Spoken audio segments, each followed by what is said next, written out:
Assalamualaikum warahmatullahi wabarakatuh.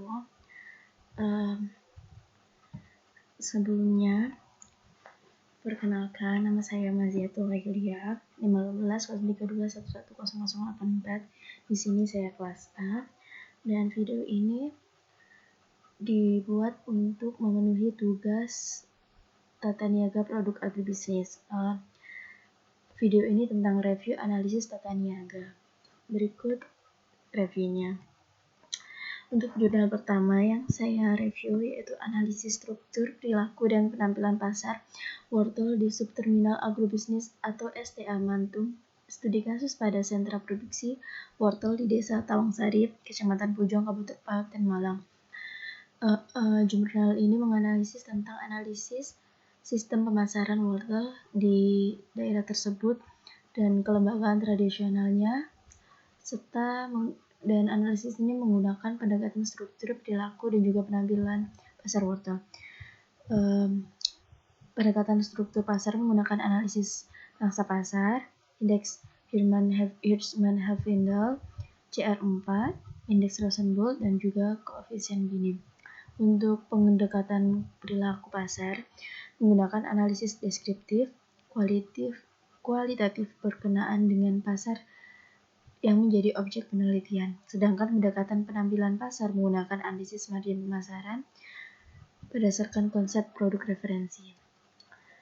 Untuk jurnal pembandingnya yaitu jurnal analisis tata niaga ubi jalar di Desa Purwosari, Kecamatan Dramaga, Kabupaten Bogor, Jawa Barat. Pada jurnal ini menganalisis saluran tata niaga ubi jalar serta pola saluran tata niaga ubi jalar untuk mengetahui mana yang lebih efisien. Pengambilan sampel dengan snowball sampling, juga data primer diperoleh dari responden yang terdiri dari petani, pedagang, pengumpul, dan juga pedagang pengecer. Untuk data sekunder diperoleh melalui data-data yang relevan dengan penelitian yang berasal dari instansi terkait. Analisis yang digunakan yaitu deskriptif kualitatif dan juga deskriptif kuantitatif. Untuk yang pertama, indikatornya yaitu pendekatan komoditas. Nah, pendekatan komoditas ini ada beberapa indikator.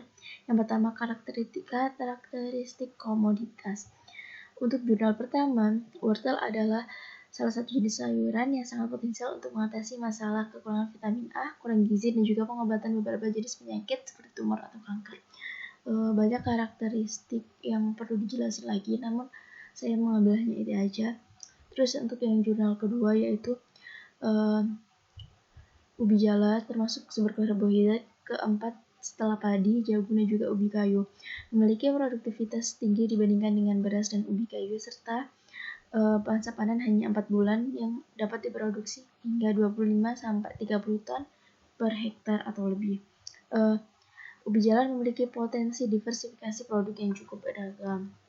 Memiliki potensi permintaan pasar baik lokal, regional, maupun ekspor yang terus meningkat, serta memiliki kandungan gizi yang cukup beragam dan tidak dimiliki oleh tanaman pangan lainnya.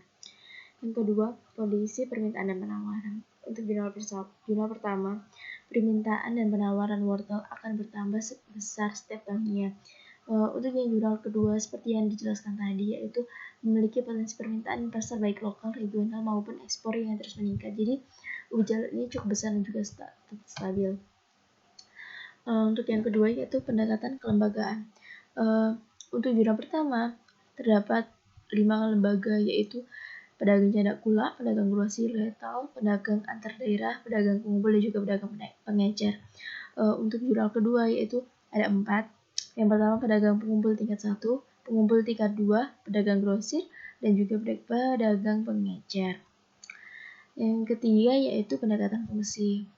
Untuk jurnal pertama, karena jurnal pertama tidak dicantumkan pendekatan fungsi, jadi saya ganti dengan struktur, perilaku, dan kinerja pemasaran ikan bandeng di Jawa Barat. Untuk fungsi dari pendekatan yang pertama yaitu petani. Petani memiliki hanya satu fungsi, fungsi pertukaran. Fungsi pertukaran ini penjualan kepada pedagang pengumpul desa atau PPD dan pedagang besar. Kenapa kepada PPD dan pedagang besar? Karena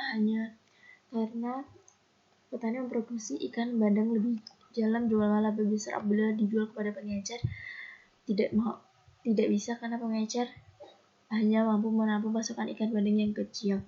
Untuk yang kedua yaitu pedagang pengumpul desa. Pedagang pengumpul desa ada fungsinya. Yang pertama, fungsi pertukaran. Ini pertukaran antara PPD dan juga petani. Namun setelah PPD biasanya juga akan ditukar kepada pengecer atau pedagang besar. Fungsi pengangkutan. Dalam pengangkutan ikan bandeng umumnya PPD menggabungkan pasokan ikan yang dimilikinya dengan pasokan ikan yang dimiliki PPD lain. Contohnya di Kabupaten Indramayu terdapat PPD yang memiliki fasilitas pengangkutan dan PPD yang tidak memiliki fasilitas pengangkutan. Jadi PPD yang tidak memiliki fasilitas pengangkutan jika ingin menjual bandeng ke pedagang besar, maka akan menitipkan ikan bandengnya dengan biaya transportasi sebesar Rp30.000 per blong. Yang ketiga yaitu fungsi pembiayaan. Dari fungsi pembiayaan, sebagian besar PPD melakukan pinjaman kepada perbankan untuk digunakan sebagai modalnya. Yang ketiga, pedagang besar. Untuk pedagang besar terdapat beberapa fungsi, yang diantaranya fungsi pertukaran. Fungsi pertukaran ini seluruh pedagang besar menjual ikan bandeng kepada pengecer karena hanya sedikit konsumen yang membeli langsung kepada pedagang besar. Untuk fungsi pengangkutan, untuk memperoleh produk, pedagang besar tidak perlu datang ke pemasok atau PPD. PPD lah yang akan mengirim ikan bandeng ke pasar ikan yang dituju atau pedagang besar tersebut. Untuk fungsi pembiayaan, terdapat pedagang yang memiliki modal yang besar dan juga pedagang yang hanya bermodalkan uang untuk sewa lapak. Hal itu tergantung dari sistem pembayaran yang dilakukan pedagang besar. Yang keempat, pengecer. Untuk pengecer, fungsi pertukarannya berupa pedagang akhir yang hanya menjual kepada konsumen. Terus untuk fungsi fisiknya, pengangkutan yaitu dalam penyewaan truk. Fungsi penyimpanannya pada pengecer itu cenderung menyimpan ikan bandeng jika tidak habis terjual, berbeda dengan pedagang pengumpul desa atau pedagang besar yang sebagian besar tidak melakukan penyimpanan. Untuk pembandingnya yaitu jurnal 2 untuk fungsi tata niaga petani. Untuk tata niaga petani, fungsi pertukaran dilakukan oleh petani berupa penjualan kepada pedagang pengumpul tingkat 1 dan fasilitasnya yaitu menanggung resiko. Pada umumnya resiko yang ditanggung oleh petani adalah apabila harga ubi jalar yang berfluktuasi dan hasil panen yang tidak optimal karena adanya serangan hama dan penyakit. Yang kedua yaitu fungsi tata niaga perdagangan pengumpulan tingkat 1. Di antaranya ada fungsi pertukaran yang dilakukan oleh pedagang pengumpul tingkat 1 yaitu pembelian dan penjualan. Untuk yang kedua yaitu fungsi fisik yang dilakukan oleh pedagang pengumpul tingkat 1 yaitu pengangkutan. Pedagang pengumpul tingkat 1 mengangkut ubi jalar dari kebun petani ke tempat pengumpulan yang telah ditentukan oleh pedagang itu sendiri dengan menggunakan jasa pikul biasanya. Selanjutnya, pedagang pengumpul tingkat 2 akan mengambil ubi jalar tersebut dari pedagang pengumpul tingkat pertama. Untuk fungsi fasilitasnya dilakukan oleh pedagang pengumpul 1 yaitu seperti standarisasi, pembiayaan, dan informasi pasar. Yang ketiga adalah pedagang pengumpul tingkat 2. Fungsi pertukaran yang dilakukan oleh pedagang pengumpul ini adalah pembelian dan penjualan, yaitu membeli dari pengumpul tingkat 1 kemudian dijual kepada pedagang besar atau eceran. Yang kedua yaitu fungsi fisik dilakukan pedagang pengumpul tingkat 2 adalah pengangkutan. Pedagang pengumpul tingkat 2 mengangkut ubi jalar dari pedagang pengumpul tingkat 1 dengan menggunakan mobil pick-up yang mampu mengangkut 2 ton ubi jalar atau lebih secukupnya. Yang ketiga, fungsi fasilitas yaitu dengan pengumpulan pedagang tingkat 2 yaitu penanggungan risiko, pembiayaan, dan informasi pasar. Resiko ini yang ditanggung oleh pedagang pengumpul tingkat 2 itu biasanya selama kondisi perjalanan diantaranya pecah ban, kerusakan mesin, kendaraan, serta banyaknya pungutan liar. Untuk fungsi pembiayaan dilakukan oleh pedagang pengumpul tingkat 2 adalah penyediaan modal untuk melakukan pembelian ubi jalar dari pedagang pengumpul tingkat 1. Yang keempat adalah fungsi tata niaga pedagang grosir. Untuk fungsi pertukaran yang dilakukan pedagang grosir adalah pembelian dan penjualan. Pedagang grosir membeli ubi jalar dari pedagang pengumpul tingkat 2. Kemudian telah terjalin kesepakatan yang sudah saling berlangganan. Penyerahan ubi jalar kemudian dilakukan ke tempat pedagang grosir di pasar induk Kramat Jati. Untuk fungsi fisik yang dilakukan oleh pedagang grosir adalah penyimpanan. Pedagang grosir melakukan penyimpanan ketika ubi jalar yang dijual pada hari tersebut tidak terjual semuanya, sehingga masih terdapat sisa beberapa karung yang dapat dijual kembali keesokan harinya. Fungsi fasilitasnya yaitu dilakukan oleh pedagang grosir adalah sortasi, penanggungan risiko, pembiayaan, dan informasi pasar. Sortasi ini dilakukan pedagang grosir pada saat jumlah ubi jalar yang ada di pasar sedang melimpah. Sedangkan pada saat jumlah ubi jalar yang ada di sedikit, pedagang menjualnya secara karungan atau tidak melakukan sortasi. Yang kelima yaitu fungsi tata niaga pedagang pengecer. Fungsi pertukaran yang dilakukan oleh pedagang pengecer adalah pembelian dan penjualan. Pembelian dari pedagang grosir kemudian dijual kepada konsumen langsung. Untuk fungsi fisiknya yaitu pengangkutan dan penyimpanan. Pedagang pengecer mengangkut ubi jalar dari kios grosir di pasar induk Kramat Jati ke kiosnya, kemudian ke pasar tradisional. Fungsi fasilitas yang dilakukan pedagang pengecer adalah penanggungan risiko, pembiayaan, dan informasi pasar. Risiko yang biasanya ditanggung adalah risiko kerugian karena ubi jalar yang dijual tidak terjual semuanya, sehingga ubi jalar tersebut menjadi busuk dan tidak layak untuk dijual. Fungsi pembiayaannya yang dilakukan adalah penyediaan modal untuk membeli ubi jalar dari pedagang grosir, serta sewa lapak dan juga biaya transportasi, tidak lupa upah kuli angkut, serta untuk membayar iuran dan retribusi pasar. Fungsi informasi pasar diperoleh dari sesama pedagang pengecer dan pedagang grosir mengenai perkembangan harga beli dan juga harga jual ubi jalar. Kemudian pendekatan SCP. Untuk pendekatan SCP ada beberapa indikator. Yang pertama struktur pasar. Ada tingkat konsentrasi pasar jurnal 1. Jurnal 1 itu kembali kepada jurnal pertama ya, yang tentang wortel. Berdasarkan karakteristiknya secara umum dapat dikatakan bahwa pemasaran wortel di STA Mantung dan Desa Tawangsari berada pada kondisi pasar persaingan tidak sempurna atau imperfect market, yang menyebabkan posisi tawar, tingkat konsentrasi penjual dan pembeli petani wortel berada pada kondisi lemah, yaitu sebagai price taker. Untuk jurnal 2 yaitu analisis struktur kandang performance pada industri kecil dan menengah makanan olahan Kota Pekanbaru. Studi kasus pada IKM tahu di Kecamatan Payung Sekaki. Karena ini saya ganti karena yang jurnal kedua tadi tidak lengkap, maka dilengkapi dengan jurnal berikut. Industri kecil dan menengah tahu rata-rata memiliki pangsa pasar monopolistik. Hal ini sesuai dengan teori di mana derajat kekuatan pasar tidak terjadi jika terdapat perusahaan yang memiliki pangsa pasar yang hampir sama dengan di bawah 10% dalam suatu industri. Untuk indikator diferensiasi produk yaitu untuk jurnal pertama pada pemasaran wortel di STA Mantung dan kelembagaan tradisional di Desa Tawangsari, seluruh pedagang tidak melakukan perubahan bentuk yang dapat menciptakan nilai tambah atau form utility. Pedagang hanya melakukan sortasi grading dan pengemasan untuk membedakan harga wortel atau melakukan fungsi pengangkutan untuk menciptakan nilai tambah tempat atau post utility. Selain menetapkan harga yang berbeda dengan ukuran wortel yang berbeda, pedagang juga menetapkan harga yang berbeda untuk kualitas warna umbi dan kemulusan umbi wortel yang berbeda. Biasanya wortel yang ditanam di lahan tetelan harganya lebih tinggi karena Warna umbinya lebih cerah dan mulus, serta tidak gampang busuk seperti ketika ditanam di ladang maupun sawah. Untuk jurnal 2, yaitu menetapkan harga yang berbeda dengan ukuran tahu yang berbeda. Pedagang juga menetapkan harga yang sedikit berbeda dari penjual lainnya dengan menjual dengan harga yang lebih murah.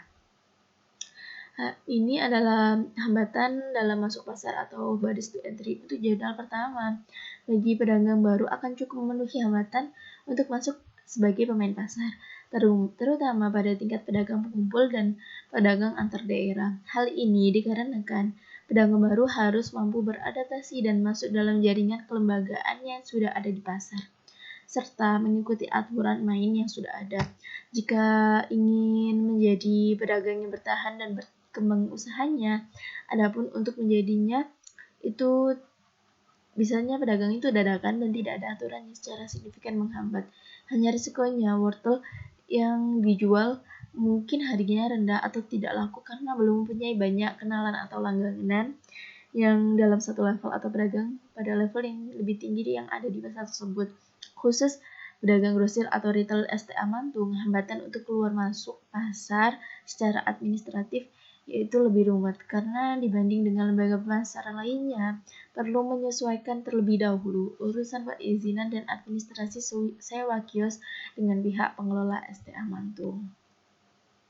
Untuk jurnal 2, tidak ada aturan yang secara signifikan menghambat, hanya risikonya tahu itu mungkin dijualnya harga rendah dan tidak laku karena belum mempunyai banyak kenalan sesama pedagang, sama seperti jurnal yang pertama tadi. Untuk tingkat pengetahuan pasar, untuk jurnal pertama seluruh lembaga pemasaran di daerah penelitian mempunyai informasi pasar yang lebih sempurna dibandingkan petani.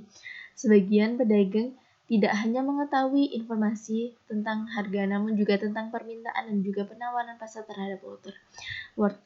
Sumber informasi harga yang diterima pedagang selain dari papan agroinfo yang disediakan STA, juga berasal dari pedagang dalam satu level maupun dari pedagang pada level di atasnya. Untuk jurnal 2, para pembeli biasanya langsung membayar dengan harga yang telah ditentukan karena tidak tahu menahu di mana harga itu bisa terciptakan harga tersebut. Yang terakhir yaitu berdasarkan perhitungan. Untuk jurnal pertama, dari hasil pengujian 5 alat analisis yaitu analisis pangsa pasar atau market share, index Hirschman-Heyerdahl, CR4, consideration ratio for biggest four, indeks tersebut, dan koefisien Gini, diketahui bahwa 4 alat analisis menyatakan struktur pasar wortel di STA yaitu oligopsony mengarah pada pasar persaingan tidak sempurna yaitu oligopsony. Hanya satu alat analisis yaitu indeks Rosenbluth yang menyebutkan bahwa struktur pasar wortel pada kelima jenis lembaga pemasaran di STA Mantung dan Desa Tawansari mengarah pada pasar persaingan sempurna. Untuk yang jurnal 2, berdasarkan hasil penelitian ini yaitu pada tahun 2016 didapatkan bahwa struktur industri tahu mempunyai besaran penguasaan pasar dengan tingkat penguasaan pangsa pasar M atau MS tertinggi yaitu terdapat pada beberapa pelaku sebesar 8,91%, sedangkan penguasaan pasar terendah yaitu 4,13%. Penelitian terhadap konsentrasi 4 perusahaan atau CR4 menghasilkan pada tahu industri tahu di Kecamatan Payung Sekaki sebesar 35,35%. Dengan demikian dapat dilihat dari bahwa nilai CR4 kurang dari 40%, maka struktur pasar industri tahu di Kecamatan Payung Sekaki berada di pasar persaingan monopolistik. Sedangkan menurut perhitungan IHH dapat dikatakan bahwa IKM tahu terdapat pada kriteria pasar monopolistik seperti yang disampaikan pada tabel kriteria IHH. Indeks Rosenbluth menyatakan bahwa ini tersebut persaingan persamaan dan juga nilai koefisien Gini juga menyatakan tersebut. Untuk market conduct ada beberapa indikator. Yang pertama, lembaga pemasaran yang terlibat. Jurnal pertama yaitu pedagang canda pula, pedagang grosir atau retail, pedagang antar daerah, juga pedagang pengumpul dan pedagang pengecer. Untuk jurnal kedua, seperti semula kembali yaitu ubi jalar, jadi cuma ada 4 pedagang pengumpul 1, pedagang pengumpul 2, tingkat 2, pedagang grosir dan juga pedagang pengecer.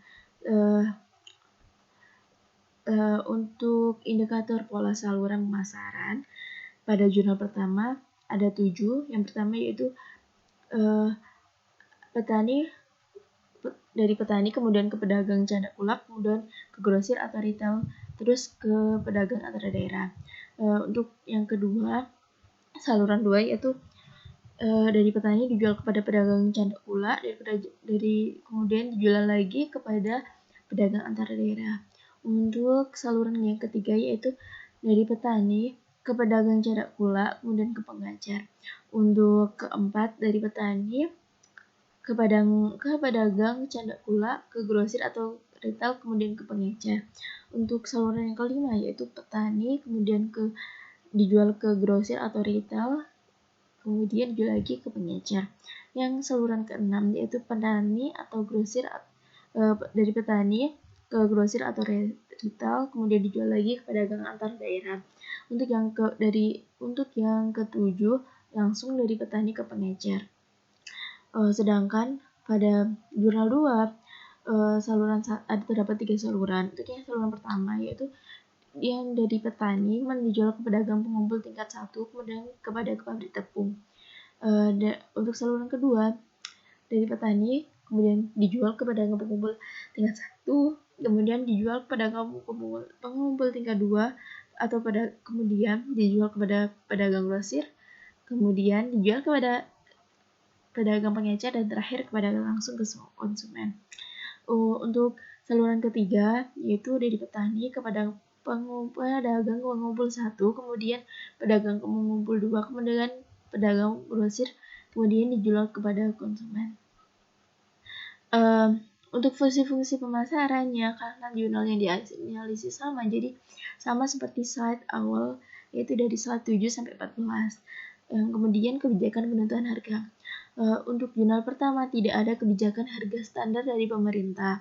Penentuan harga di tingkat petani lebih dikuasai oleh pedagang canda kulak dan grosir atau retail STA mantu, serta pedagang pengumpul pada kelembagaan tradisional. Di sisi lain, penentuan harga jual wortel oleh pedagang grosir atau retail dan pedagang pengumpul lebih didominasi pedagang antar daerah, sehingga dapat dikatakan bahwa harga wortel di daerah penelitian cenderung lebih ditentukan oleh pedagang antar daerah. Kemudian untuk jurnal 2, sistem penentuan harga ubi jalar di Desa Purwosari dilakukan dengan tawar-menawar berdasarkan harga pasar yang berlaku. Namun demikian, keputusan terakhir ditentukan oleh lembaga pemasaran yang lebih tinggi karena lebih mengetahui informasi perkembangan harga yang berlaku di pasaran. Harga ubi jalar akan sangat bergantung pada jumlah permintaan dan penawaran yang ada di pasar. Kemudian yaitu sistem pembayaran yang dilakukan oleh lembaga pemasaran. Pada jurnal 1 yang berjudul struktur perilaku dan kinerja pemasaran ikan Bandeng Jawa Barat, yang sistem pembayarannya yaitu pada petani, sumber informasi harga itu berasal dari pedagang dan petani lainnya. Proses penentuan harga itu ditentukan oleh PPD, dan itu mendapatkan yang ditentukan oleh PPD itu presentasinya 92,06%. Yang di PPD yaitu sumber informasi harga berasal dari pedagang besar. Proses penentuan harga ditentukan oleh pembeli dan bisa juga ditentukan oleh penjual. Yang ditentukan oleh pembeli itu 56,25%, yang ditentukan oleh penjual itu 25%. Pedagang besar yaitu PPD, pengecer itu proses penentuan harganya dengan tawar-menawar yang presentasinya 100%. Yang dari pengecer kepada pedagang besar, yang dari pengecer sumber informasi harga terdapat dari pedagang besar.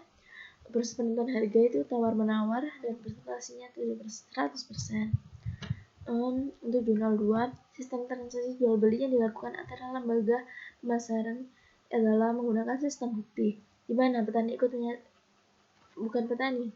yang di awal, yang sistem transaksi dari saluran dari petani kepada saluran kepada pengepul tingkat pertama itu petani menyaksikan dan mengetahui dengan jelas berapa banyak ubi jalar yang dipanen pada saat penimbangan dan seterusnya. Jadi saat pengepul kepada pengepul tingkat kedua, pengepul tingkat pertama kepada pengepul tingkat kedua, itu juga pengepul tingkat pertama menggunakan sistem bukti dengan menyaksikan mengetahui berapa banyak ubi yang dijual kepada pengepul tingkat kedua. Begitu juga seterusnya. Kemudian yang terakhir adalah market performance. Terdapat beberapa indikator, ada 3. Yang pertama margin pemasaran. Yang jurnal pertama itu menganalisis beberapa saluran pemasaran. Nah, saluran pemasaran yang terpanjang justru terdapat pada saluran pemasaran 1 dan 4 di STA Mantung, di mana masing-masing saluran melibatkan 4 pelaku pasar dengan nilai margin pada saluran pemasaran pertama Rp445 per kilogram dan pada saluran pemasaran keempat marginnya Rp564 per kilogram. Perbedaan hasil penelitian ini dengan teori kenapa berbeda itu disebabkan karena wortel yang dipasarkan dalam saluran pemasaran pertama dan keempat adalah wortel kualitas C atau ST. Sedangkan walaupun ada 4 pelaku pasar yang terlibat paling banyak dibanding saluran pemasaran ini, namun karena harga jualnya rendah, maka nilai margin pemasarannya juga rendah. Untuk jurnal yang kedua, margin tata niaga pada saluran tata niaga 1 ubi jalar di Desa Purwosari yaitu sebesar 800 kg. Sedangkan pada saluran kedua yaitu margin tata niaga sebesar 700 per kilogram. Pada saluran ketiga margin tata niaga sebesar 900 kg yaitu pada pedagang grosir. Dan ini yang paling kecil sebenarnya yang tata niaga yang pada saluran kedua. Untuk farmer share-nya pada jurnal 1